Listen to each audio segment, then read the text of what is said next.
안녕하십니까, 넘버세븐 이실장입니다. 제가 지금 끼고 있는 건 하나는 수비 장갑이고 하나는 배팅 장갑인데, 얘는 이제 바닥에 고무로 되어 있는 배팅 장갑이에요. 수비 장갑처럼. 자, 얘는 천으로 된 수비 장갑이고요. 오늘 드릴 말씀은 이제 수비 장갑에 대해서 말씀드리려고요. 앞에서 글러브가 헐거워서 빠진다는 말씀 드렸죠. 손가락 터널이 늘어나기 때문에 글러브 조작력이 생긴다. 물 없이 무령박이나 입수 풀는 것처럼 똑같은 기능으로 손가락 들어가는 이 터널의 유격이 넓어지면 당연히 조작력이 많이 생겨요. 하지만 손은 빠져요. 자, 수비 장갑을 끼는 가장 큰 이유, 사람들이 제일 많이 하는 거죠. 손에 땀이 나서요 라는 경우도 있어요. 네, 맞아요. 그게 제일 큰 이유 중에 하나죠. 발에 땀이 많아서 양말 신듯이. 그런데 이제 함정은 뭐냐면, 우리가 시합 때 수비 장갑을 끼고 있잖아요. 빼요. 그것도 꼈다가 뺐다가 장시간 끼고 오래 있지는 않아요. 그래서 수비장갑을 끼고 장시간 오래 있으면 수비장갑도 젖겠죠. 대부분 이제 포수분들 같은 경우. 그럴 경우는 사실 땀 많이 나는 걸 장갑으로 극복하기 좀 어렵긴 하지만 그래도 맨손보단 낫겠죠.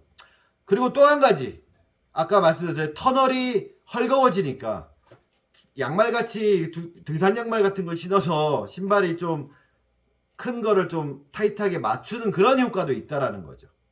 또 한 가지 뭘까요? 앞소바. 근데 일제 글러브, 일제 수비 장갑 보면 이렇게 앞소바 없는 것들도 많이 있어요. 실제로 선수들도 내야수들, 이제 손에 땀이 많은 친구들이나 그런 친구들은 뭐 터널이 헐겁다 그러면 굳이 앞소바 있는 걸 선택하진 않아요. 왜냐하면 앞소바 부분이 맞고 탄성이 있기 때문에 튕겨 나가거든요. 앞소바가 있는 수비 장갑을 택하는 이유, 전에 제가 볼집 설명할 때 말씀드렸어요. 어땠죠? 아프니까. 근데 지금 어떻게 됐어요? 손을 인체 신비 모양을 하고 박수를 때리면 안 아파요. 왜일까요? 이 공간, 즉 내피와 내 수비장갑 사이에 유격이 있고 그 사이에 스펀지, 즉 이중으로 커버가 되기 때문에 안 아파요. 근데 마찬가지로 검지를 세우고 여기를 내밀고 있으면 아파요. 똑같아요. 그러니까 안 아프기 위해서 손이 너무 아파서 쓰는 건 맞지만 손을 이렇게 하고 있거나 이렇게 하고 있는데 이 앞소바가 큰 도움은 안 된다라는 거. 그리고 아까 말씀드렸듯이 손가락 터널이 헐거워서 손이 빠지는 걸 방지하는 게 이 손가락의 부피가 커져서 좀 타이트하게 껴지는 그런 효과가 있는 것도 있지만, 좀 요즘에 좀 문제가 되는 것 중에 하나가 바로 이런 고무장갑 같이 끈적끈적한 수비장갑이 있어요. 저는 주로 천으로 된 걸 많이 권해드리는 편이에요. 근데 이제 고가 장갑들 중에서 이런 끈적끈적한 게 있더라고요. 그럼 어떤 일이 생기냐, 이렇게 잡으면 가죽이 잡고 당겨져요. 그래서 지방 손님 중에 한 분이셨는데 고가의 하가 크래프티드 미즈노를 사셨고 가공까지 받아가는데 갑자기 공이 막 튀고 바닥이 운다고 리터치를 보내셨어요. 봤더니 이 글러브 이 손바닥 내피가 어떻게 되어 있냐면 울어 있는 거예요. 근데 심지어는 바닥이랑 같이 울었어요.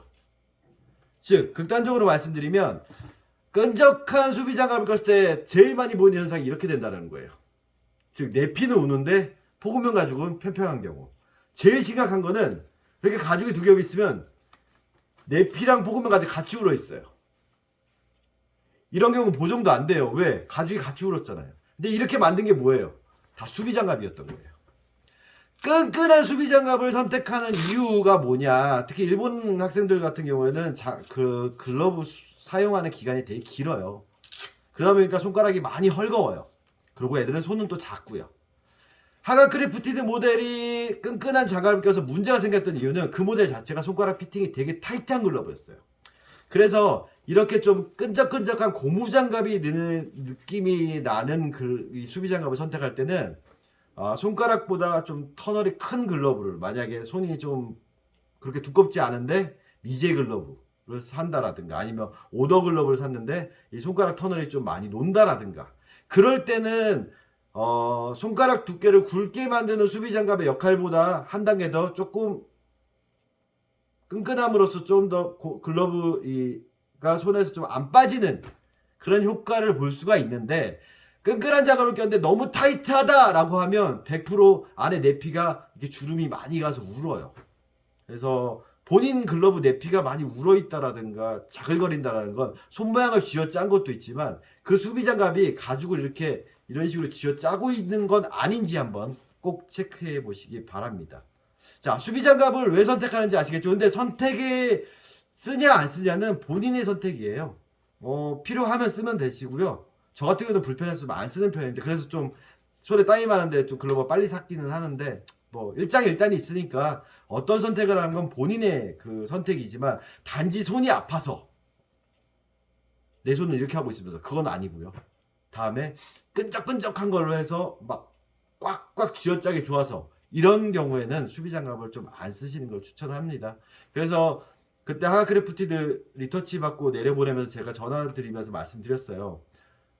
그 수비장갑 끼지 마시고 내려간 상태 그대로 디귿자 제가 다시 만들어 놨으니까 한번 폰고 받아보세요. 그리고 잘 잡히면 그 다음에 본인이 갖고 있던 이런 끈끈한 수비장갑 끼고 한번 받아보세요. 그때 바로 피드백이 오더라고요. 실장님 진짜 수비장갑 끼니까 그때부터 공이 튀어요. 네. 제가 알고 있는 노하우입니다. 그래서 수비장갑 선택에 있어서도 좀 내 글러브 컨디션이랑 글러브 이 터널의 크기라든가 이런 걸 잘 감안하셔가지고 입수부라든가 그런 걸 잘 체크하셔서 선택하시기 바랍니다. 감사합니다.